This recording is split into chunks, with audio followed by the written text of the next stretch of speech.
서울의 이른 아침, 빗방울이 창문을 두드리는 소리가 조용한 오피스텔 복도에 울려 퍼지고 있었습니다.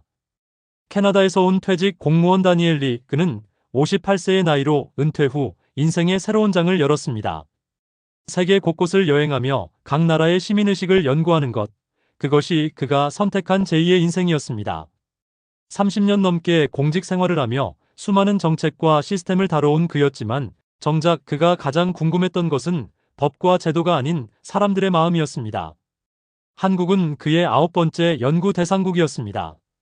출장 형식으로 서울에 도착한 지 사흘째 되는 날, 그는 평소처럼 이른 아침 산책을 나서려고 오피스텔 문을 열었습니다. 그런데 복도에 펼쳐진 광경이 그의 발걸음을 멈추게 했습니다. 양쪽 복도 벽면을 따라 수십 개의 우산들이 활짝 펼쳐진 채 줄지어 서 있었습니다. 빨간색, 파란색, 투명한 비닐 우산, 고급스러운 자동 우산까지 종류도 다양했습니다. 어젯밤 내린 비에 젖은 우산들을 주민들이 말리고 있는 것이었습니다. 다니엘은 천천히 복도를 걸으며 우산들을 하나하나 살펴봤습니다. 그가 놀란 것은 우산의 개수가 아니었습니다. 이 공용 공간에 사유물이 이렇게 당당히 놓여 있는데도 누구 하나 그것을 건드리거나 치우거나 불평하지 않는다는 사실이었습니다. 그의 고향 밴쿠버였다면 벌써 관리실에 민원이 들어갔을 것입니다. 복도가 어지럽다, 통행에 방해가 된다, 화재 안전 규정 위반이다 같은 항의가 빗발쳤을 겁니다. 하지만 여기서는 아무도 신경 쓰지 않았습니다. 아니, 오히려 서로의 우산을 조심스럽게 피해 걸어가는 모습이 자연스러웠습니다. 엘리베이터를 기다리며 다니엘은 작은 수첩을 꺼내 메모를 했습니다. 그는 항상 여행 중 특이한 광경을 목격하면 즉시 기록하는 습관이 있었습니다. 한국, 서울. 오피스텔 복도의 우산들. 공용 공간과 사적 편의의 경계가 모호하지만 그 모호함이 갈등이 아닌 배려로 작동한다. 펜을 멈추고 그는 다시 한번 복도를 돌아봤습니다. 그리고 조용히 혼잣말을 했습니다. 어쩌면 문명은 기술이 아니라 마음의 수준에서 결정되는 걸지도 모르겠군. 그 순간 옆 호실에서 한 여성이 나왔습니다. 그녀는 다니엘에게 가볍게 고개를 숙여 인사하고는 자신의 우산 사이를 지나 엘리베이터로 향했습니다. 다니엘은 그녀에게 물어보고 싶었습니다. 이게 불편하지 않으세요? 하고. 하지만 그녀의 표정에서 불편함은 찾아볼 수 없었습니다. 오히려 당연한 일상이라는 듯 자연스러웠습니다. 다니엘은 고개를 끄덕였습니다. 이것이 바로 그가 찾던 것이었습니다. 법이 아닌 문화로, 규칙이 아닌 이해로 작동하는 사회의 모습. 그는 한국에서 무언가 특별한 것을 발견할 수 있을 것 같은 예감이 들었습니다. 안녕하세요. 저는 다니엘 리입니다. 캐나다에서 30년 넘게 공무원으로 일했고 은퇴 후에는 세계 각국을 돌아다니며 시민의식에 대해 연구하고 있습니다. 사람들은 제게 묻습니다. 왜 그런 걸 연구하느냐고. 저는 이렇게 답합니다. 법과 제도는 배울 수 있지만 사람의 마음은 배울 수 없기 때문입니다. 한국에 온 지 나흘째 되던 날, 저는 현지 친구인 이철수 씨와 점심 약속이 있었습니다. 철수 씨는 제가 5년 전 캐나다 이민 상담 업무를 하면서 알게 된 분입니다. 당시 그는 캐나다 이민을 심각하게 고려했지만 결국 한국에 남기로 결정했습니다. 저는 그 이유가 궁금했고 이번 한국 방문을 계기로 그를 다시 만나게 된 것입니다. 우리는 강남의 한 조용한 한식당에서 만났습니다. 식사를 하던 중 저는 그날 아침 복도에서 본 우산 이야기를 꺼냈습니다. 철수 씨, 한국에서는 공용 복도에 개인 물건을 놓아도 되나요? 제가 보기엔 이건 공공장소 점유 같은데요. 철수 씨는 국을 떠먹다가 멈추고 저를 바라봤습니다. 그리고는 빙그레 웃었습니다. 아, 우산 말씀이시군요. 비 오는 날이면 당연히 그렇죠. 저는 조금 더 구체적으로 물었습니다. 캐나다에서는 이런 행동이 민폐로 간주됩니다. 통행에 방해가 되고 공용 공간의 사적 점유로 볼 수 있거든요. 관리실에 민원이 들어가면 즉시 치워야 하는 규정도 있고요. 철수 씨는 고개를 끄덕이며 말했습니다. 맞아요. 원칙적으로는 그게 맞죠. 그런데 여긴 그런 걸 민폐로 보지 않아요. 왜냐하면 서로 사정을 알거든요. 서로 사정을 안다? 저는 그 말이 무슨 뜻인지 더 알고 싶었습니다. 철수 씨는 설명을 이어갔습니다. 다니엘 씨, 한국은 아파트와 오피스텔 같은 공동주택에 사는 사람이 정말 많아요. 좁은 공간에서 함께 살다 보니 서로 불편을 주고받는 게 일상이에요. 위층 발소리, 아이 우는 소리, 요리 냄새, 그리고 복도에 우산 말리는 것까지. 이런 건 일일이 민원 넣고 싸우면 끝이 없어요. 그래서 사람들은 어느 정도 눈 감아줍니다. 나도 언젠가 저럴 수 있으니까라는 마음으로요. 그 순간 저는 충격을 받았습니다. 공용 공간의 질서가 신고가 아니라 이해로 유지된다는 사실이 놀라웠습니다. 캐나다에서 저는 30년 동안 수많은 민원과 분쟁을 처리했습니다. 이웃 간의 소음 문제, 쓰레기 분리수거 문제, 주차 공간 문제까지 모든 것이 규정과 법으로 해결되었습니다. 하지만 여기서는 법보다 먼저 작동하는 것이 있었습니다. 바로 상호 이해와 인내심이었습니다. 저는 철수 씨에게 물었습니다. 그럼 아무도 불평하지 않나요? 정말 한 명도? 철수 씨는 잠시 생각하더니 말했습니다. 물론 가끔 예민한 사람들은 있죠. 하지만 대부분은 참아요. 왜냐하면 그게 더 편하거든요. 싸우는 것보다 참는 게 더 평화롭다는 걸 다들 알아요. 저는 고개를 끄덕였습니다. 그리고 메모장에 적었습니다. 한국 갈등 회피가 아니라 갈등 이전의 공감. 규칙보다 배려가 먼저 작동하는 사회. 식사를 마치고 나오면서 철수 씨가 말했습니다. 다니엘 씨, 한국 사람들은 완벽하지 않아요. 때로는 무질서해 보일 수도 있죠. 하지만 그 무질서 속에도 나름의 질서가 있어요. 그걸 보려면 시간이 필요하죠. 저는 그 말이 무슨 뜻인지 점점 이해하기 시작했습니다. 한국에 온 지 일주일째, 저는 서울 외곽의 한 아파트 단지를 방문할 기회가 있었습니다. 철수 씨의 소개로 한국의 주거 문화를 연구하는 대학 교수님과 인터뷰 약속이 있었거든요. 약속 시간보다 일찍 도착한 저는 아파트 단지를 천천히 둘러보기로 했습니다. 그리고 그곳에서 저는 또 하나의 놀라운 광경을 목격했습니다. 아파트 각동의 현관 앞, 복도 끝, 심지어 엘리베이터 옆에까지 택배 상자들이 쌓여 있었습니다. 크고 작은 박스들, 비닐 포장된 물건들, 누가 봐도 값비싼 전자제품으로 보이는 큰 상자까지. 그런데 놀라운 것은 이 모든 물건들이 아무런 보호장치 없이 그냥 놓여 있다는 것이었습니다. 저는 잠시 그 앞에 서서 생각했습니다.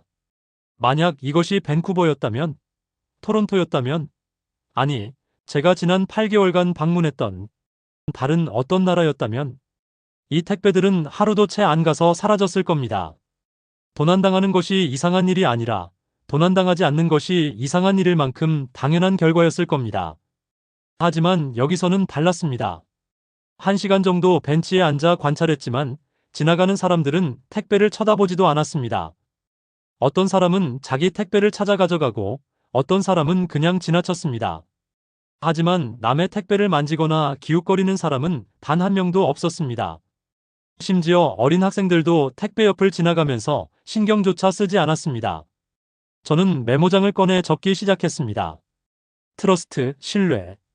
이것은 법이 아니라 습관으로 만들어진다. 그렇습니다. 제가 깨달은 것은 바로 이것이었습니다. 한국 사회에서 작동하는 신뢰 시스템은 법적 제재나 CCTV 감시의 결과가 아니었습니다. 그것은 오랜 시간 동안 반복된 행동과 경험이 만들어낸 집단적 습관이었습니다. 저는 캐나다에서의 기억을 떠올렸습니다.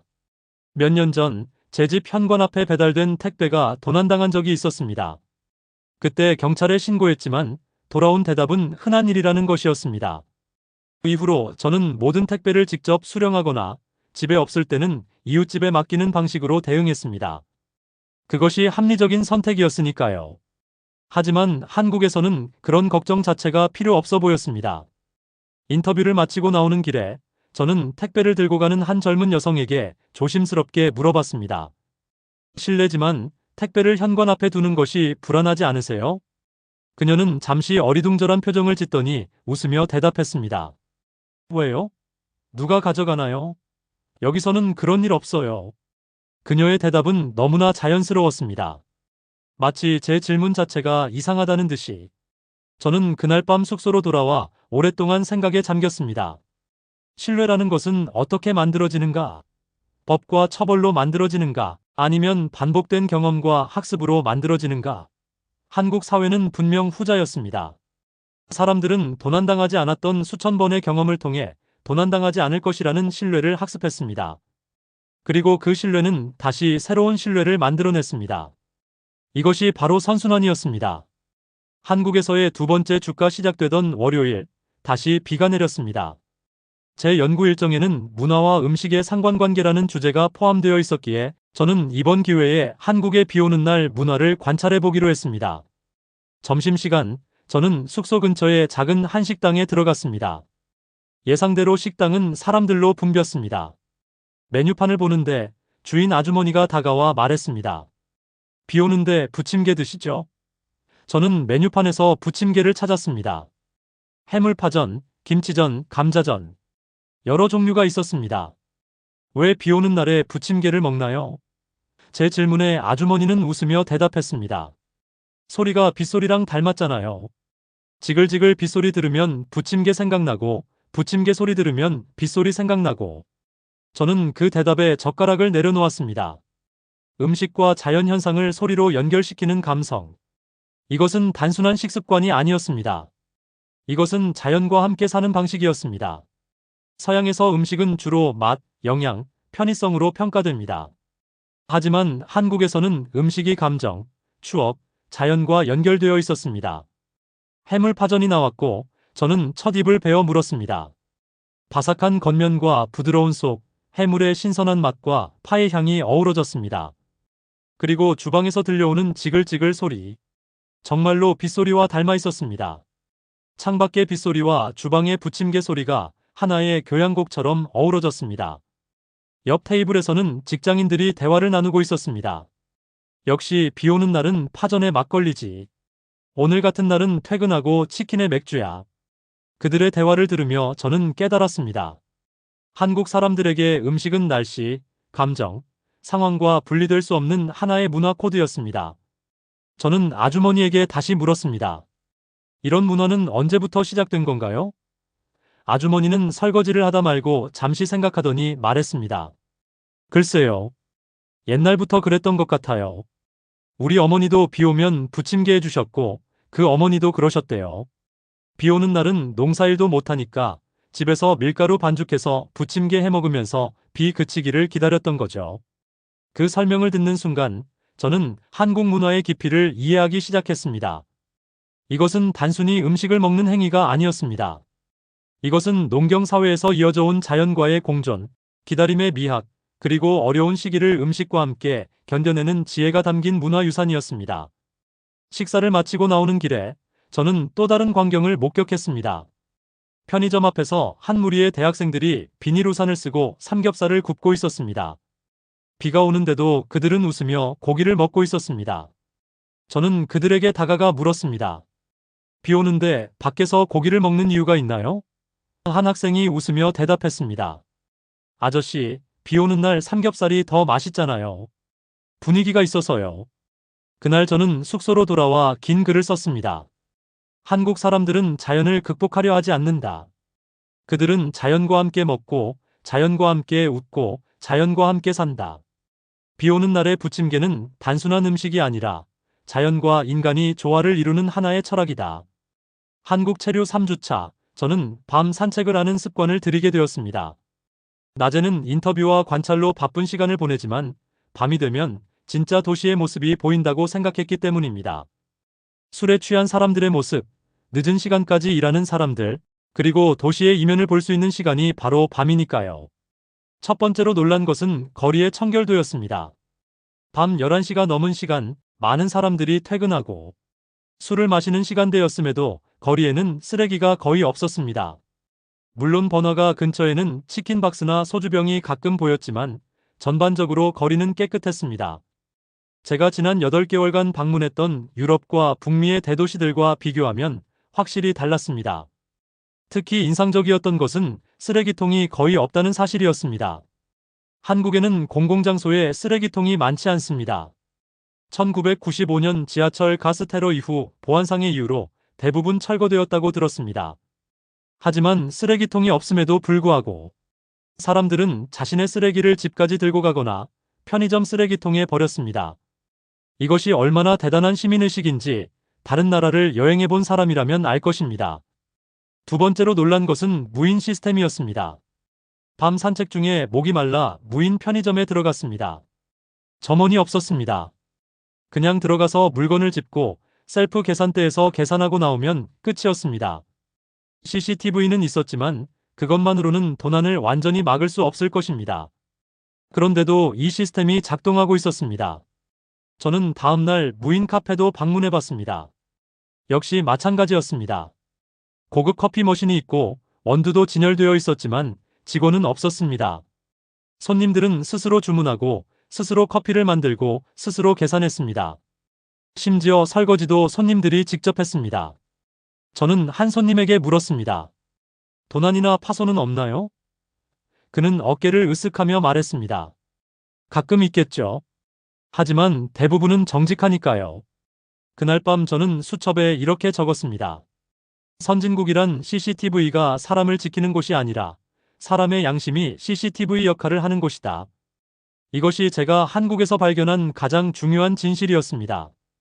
기술이 발전한다고 선진국이 되는 것이 아닙니다. GDP가 높다고 선진국이 되는 것도 아닙니다. 진짜 선진국은 시스템이 아니라 사람이 만듭니다. 저는 밴쿠버의 한 무인 서점을 떠올렸습니다. 그곳은 1년도 안 되어 문을 닫았습니다. 도난이 너무 많았기 때문입니다. 책을 훔쳐가는 것은 물론이고 심지어 진열대까지 부숴가는 일이 발생했습니다. 결국 그 서점은 유인 시스템으로 전환하거나 문을 닫는 선택지밖에 없었습니다. 하지만 한국에서는 무인 시스템이 당연한 것처럼 작동하고 있었습니다. 그날 밤 저는 오랫동안 잠을 이루지 못했습니다. 한국이라는 나라가 점점 더 흥미로워졌기 때문입니다. 겉으로 보기에는 빠르고 경쟁적인 사회 같았지만 그 내면에는 신뢰와 양심이라는 단단한 기반이 있었습니다. 한국 체류 4주차, 저는 오랜 친구인 나카무라 켄지와 화상 통화를 하게 되었습니다. 나카무라는 도쿄에서 도시 계획을 연구하는 교수로 저와는 10년 넘게 교류해온 사이였습니다. 그는 제 연구 프로젝트에 큰 관심을 보였고 특히 한국 방문에 대해 여러 가지를 물어왔습니다. 다니엘, 한국은 어때? 일본과 비슷한가?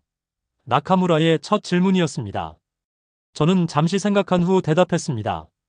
겉으로 보면 비슷해 보이지만 안을 들여다보면 완전히 다른 것 같아. 특히 질서에 대한 개념이 다르더군. 나카무라는 흥미로운 표정을 지었습니다. 어떻게 다른데? 저는 복도의 우산 이야기를 꺼냈습니다. 이곳에서는 비 오는 날이면 사람들이 우산을 복도에 펼쳐서 말려. 공용 공간인데도 말이야. 그런데 아무도 뭐라고 하지 않더군. 나카무라의 표정이 즉시 굳어졌습니다. 그건 공용 공간 위반 아닌가? 일본에서는 절대 있을 수 없는 일이야. 당장 관리실에서 경고를 받을 거야. 저는 고개를 끄덕였습니다. 맞아. 나도 처음엔 그렇게 생각했어. 하지만 여기 사람들은 그걸 다르게 보더군. 그들에게는 그것이 서로를 위한 배려야. 법적으로는 잘못되었을지 몰라도 문화적으로는 당연한 거지. 나카무라는 잠시 침묵하다가 말했습니다. 흥미롭네. 일본에서는 규칙이 가장 중요해. 설령 그 규칙이 불편하더라도 모두가 지켜야 한다고 생각하지. 개인의 편의보다 집단의 질서가 우선이니까. 저는 그의 말에 동의하면서도 제가 한국에서 본 것을 설명했습니다. 한국도 질서를 중요하게 생각해. 하지만 그 질서가 사람을 위한 거지, 질서 그 자체를 위한 게 아니야. 만약 규칙이 사람을 불편하게 한다면 사람들은 그 규칙을 유연하게 해석하더군. 물론 그게 남에게 큰 피해를 주지 않는 선에서 말이야. 나카무라는 고개를 저었습니다. 그건 위험할 수 있어. 만약 모두가 자기 편의대로 규칙을 해석한다면 결국 혼란이 오지 않을까? 저는 웃으며 대답했습니다. 그게 흥미로운 점이야, 켄지. 한국에서는 그런 혼란이 생각보다 적어. 왜냐하면 사람들이 선을 알고 있거든. 어디까지가 용납 가능하고 어디부터가 민폐인지를 본능적으로 이해하고 있어. 우리는 1시간 넘게 대화를 나눴습니다. 나카무라는 일본의 엄격한 규칙 준수 문화를 설명했고 저는 한국의 유연한 질서 문화를 이야기했습니다. 대화를 마치며 저는 이렇게 말했습니다. 켄지, 일본의 방식이 틀렸다는 게 아니야. 그리고 한국의 방식이 더 우월하다는 것도 아니지. 단지 다른 거야. 일본은 법으로 정한 질서를, 한국은 마음으로 정한 질서를 추구하는 것 같아. 나카무라는 조용히 미소를 지었습니다. 그래도 나는 법으로 정한 질서가 더 안전하다고 생각해. 법은 객관적이니까. 하지만 자네 말도 일리가 있어. 법으로 정한 질서는 때때로 차갑고 경직되어 있지. 저는 대답했습니다. 맞아. 그리고 마음으로 정한 질서는 때때로 모호하고 불확실하지. 하지만 그 모호함 속에서 사람들은 서로를 이해하는 법을 배우는 것 같아. 통화를 끝낸 후 저는 오랫동안 생각에 잠겼습니다. 한국과 일본, 두 나라는 지리적으로 가깝고 역사적으로 많은 교류가 있었지만 질서에 대한 철학은 근본적으로 달랐습니다. 일본은 완벽한 시스템을 추구했고 한국은 유연한 공감을 추구했습니다. 어느 것이 더 나은지는 판단할 수 없었습니다. 다만 확실한 것은 한국의 방식이 그들만의 독특한 문화적 맥락 속에서 작동하고 있다는 사실이었습니다. 저는 수첩에 적었습니다. 일본 규칙의 완벽한 준수로 만드는 질서. 한국 상호 이해와 배려로 만드는 질서. 두 가지 모두 질서라는 목적지는 같지만 가는 길이 다르다. 그리고 한 문장을 더 추가했습니다. 법으로 정한 질서보다 마음으로 정한 질서가 더 오래간다. 왜냐하면 그것은 강제가 아니라 자발적 선택이기 때문이다. 한국 체류 6주차, 다시 한번 비가 내렸습니다. 이번에는 제법 굵은 빗줄기가 창문을 때렸고 저는 아침 일찍 일어나 복도로 나갔습니다. 예상대로 복도에는 또다시 우산들이 줄지어 펼쳐져 있었습니다. 하지만 이번에는 제 눈에 다르게 보였습니다. 6주 전 처음 이 광경을 봤을 때는 이상하다, 비효율적이다라고 생각했습니다. 하지만 지금은 아름답다고 느꼈습니다. 그 우산들은 단순한 물건이 아니었습니다. 그것은 신뢰의 상징이었습니다. 내 우산을 여기 두어도 아무도 가져가지 않을 것이다라는 믿음. 다른 사람의 우산이 통행에 방해가 되더라도 이해해 줄 것이다라는 배려. 비가 그치면 각자 자기 우산을 가져갈 것이다라는 책임감. 이 모든 것이 하나의 광경 속에 담겨 있었습니다. 저는 핸드폰을 꺼내 사진을 찍기로 했습니다. 복도의 양쪽으로 펼쳐진 알록달록한 우산들, 그 사이로 보이는 창밖의 빗줄기, 그리고 조용히 걸어가는 한 주민의 뒷모습. 완벽한 구도였습니다. 저는 여러 각도에서 사진을 찍었습니다. 그리고 그중 가장 마음에 드는 한 장을 선택했습니다. 숙소로 돌아와 저는 소셜미디어를 열었습니다. 저는 여행 중 겪은 특별한 경험들을 기록하고 공유하는 계정을 운영하고 있었습니다. 약 15만 명의 팔로워가 있었고 대부분 사회학, 문화 인류학에 관심 있는 사람들이었습니다. 저는 사진과 함께 글을 썼습니다. 아무도 훔치지 않는 나라, 한국. 여기서는 비 오는 날조차 사람의 마음이 젖지 않는다. 이 복도의 우산들은 6주 동안 여러 번 바뀌었지만 단 한 번도 도난당하지 않았다. CCTV도 없고 경비원도 없다. 오직 신뢰만이 있을 뿐이다. 이것이 진짜 선진국의 모습이다. 게시물을 올리고 1시간 후 댓글이 폭발적으로 달리기 시작했습니다. 정말 이런 나라가 존재하나요? 저는 한국에 살고 있는데 이제야 우리나라가 특별하다는 걸 깨달았네요. 다음 여행지는 한국으로 정했습니다. 믿기지 않아요. CCTV 없이 어떻게 가능하죠? 저희 나라에서는 상상도 할 수 없는 일입니다. 댓글 중에는 회의적인 의견도 있었습니다. 아마 CCTV가 숨겨져 있을 겁니다. 한국도 도난 사건이 있습니다. 이건 과장된 거예요. 이건 특정 지역의 이야기일 뿐 한국 전체가 그런 건 아닙니다. 저는 이런 댓글들도 이해했습니다. 믿기 어려운 이야기니까요. 저 역시 처음에는 믿지 못했으니까요. 하지만 대부분의 댓글은 긍정적이었고 많은 사람들이 한국에 대한 관심을 표현했습니다. 특히 인상적이었던 댓글은 한 한국인 유학생의 글이었습니다. 저는 10년째 미국에서 살고 있습니다. 이 사진을 보니 고향이 그리네요. 저는 한국에 있을 때 이런 것들이 당연하다고 생각했어요. 하지만 외국에 나와 보니 이게 얼마나 특별한 것인지 알게 되었습니다. 한국 사람들은 스스로를 과소평가하는 경향이 있어요. 하지만 우리가 가진 신뢰 문화는 정말 자랑스러운 것입니다. 그 댓글을 읽으며 저는 뭉클해졌습니다. 때로는 외부인의 시선이 내부인들이 보지 못하는 가치를 발견하기도 합니다. 저는 단순히 관찰자로서 한국을 기록했을 뿐인데 그것이 한국인들에게 자신들의 문화를 재발견하는 계기가 된 것 같았습니다. 그날 저는 하루 종일 댓글에 답글을 달았습니다. 사람들의 질문에 답하고 제 경험을 더 구체적으로 공유했습니다. 그리고 저녁이 되어 다시 한번 그 게시물을 확인했을 때 조회수는 50만을 넘어섰고 댓글은 3,000개가 넘었습니다. 제 게시물 중 가장 큰 반응이었습니다. 저는 창밖을 바라봤습니다. 비는 여전히 내리고 있었고 복도의 우산들은 조용히 그 자리를 지키고 있었습니다. 그 평범한 광경이 이렇게 많은 사람들에게 감동을 줄 줄은 몰랐습니다. 하지만 생각해보면 당연한 일이었습니다. 신뢰는 돈으로 살 수 없고 법으로 강제할 수도 없습니다.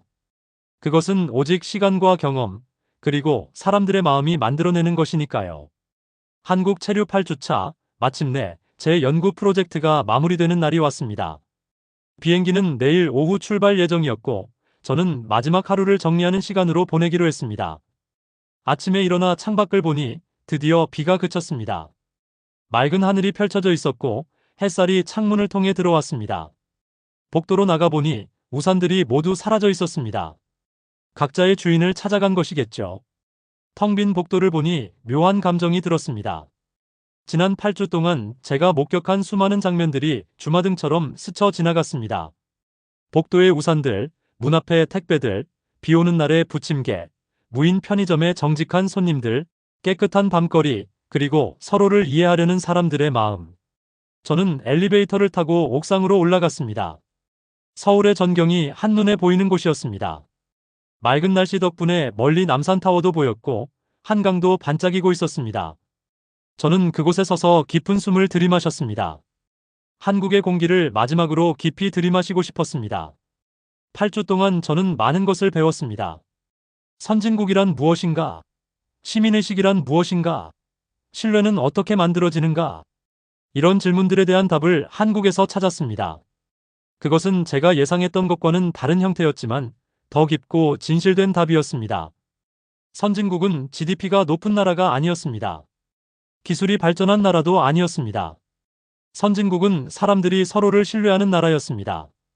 법이 없어도 질서가 유지되고 CCTV가 없어도 도난이 일어나지 않고 강제하지 않아도 사람들이 스스로 올바른 선택을 하는 나라. 그것이 진짜 선진국이었습니다. 저는 핸드폰을 꺼내 마지막 메모를 작성했습니다. 한국에서의 8주. 이곳에서 나는 문명의 진짜 의미를 배웠다. 문명은 건물의 높이로 측정되지 않는다.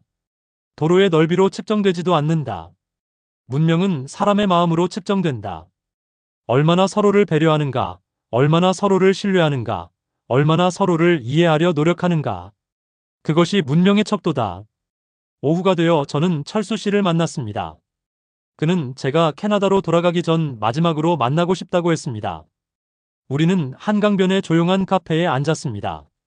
다니엘 씨, 한국은 어땠어요? 철수 씨가 물었습니다. 저는 잠시 생각한 후 대답했습니다. 철수 씨, 솔직히 말하면 처음에는 이해할 수 없는 것들이 많았어요. 복도의 우산, 문 앞의 택배, 유연한 규칙들. 모두 비효율적이고 위험해 보였죠. 하지만 시간이 지나면서 깨달았어요. 이것들이 비효율적인 게 아니라 다른 방식의 효율이라는 것을요. 철수 씨는 미소를 지었습니다. 5년 전 저는 캐나다 이민을 심각하게 고려했어요. 더 나은 환경, 더 선진적인 시스템을 찾아서요. 하지만 결국 남기로 결정했죠. 왜냐하면 이곳에는 시스템으로 설명할 수 없는 무언가가 있었거든요. 바로 정이었어요. 저는 고개를 끄덕였습니다. 정. 그게 제가 찾던 단어인 것 같아요. 한국 사람들이 가진 그 특별한 무언가. 철수 씨는 계속 말했습니다. 정은 번역하기 어려운 단어예요. 사랑도 아니고 우정도 아니고 연민도 아니에요. 그것은 그 모든 것이 섞인, 그리고 그 이상의 무언가죠. 가족이 아닌 사람에게도 느끼는 끈끈한 유대감. 낯선 사람의 어려움도 내 일처럼 느끼는 공감 능력. 그것이 정이에요. 저는 그 설명을 듣고 고개를 끄덕였습니다. 그래서 복도의 우산이 가능한 거군요. 정이 있으니까 서로를 이해하고 배려하는 거죠. 해가 지기 시작했습니다. 한강의 물결이 석양에 반짝이고 있었습니다. 저는 그 아름다운 광경을 바라보며 작은 목소리로 중얼거렸습니다. 이 나라에는 질서보다 신뢰가, 규칙보다 정이 있다. 철수 씨는 제 어깨를 가볍게 두드렸습니다. 다니엘 씨, 다시 한국에 오세요. 다음에는 더 깊은 이야기를 나눠요. 숙소로 돌아오는 길, 저는 마지막으로 동네를 한 바퀴 돌았습니다. 편의점 앞에 무인 택배함, 골목길의 작은 카페, 아파트 단지의 놀이터. 모든 것이 소중하게 느껴졌습니다. 내일이면 저는 이곳을 떠날 것입니다. 하지만 한국에서 배운 것들은 영원히 제 마음속에 남을 것입니다. 그날 밤, 저는 마지막 보고서를 작성했습니다. 한국시민의식 연구 최종 보고서.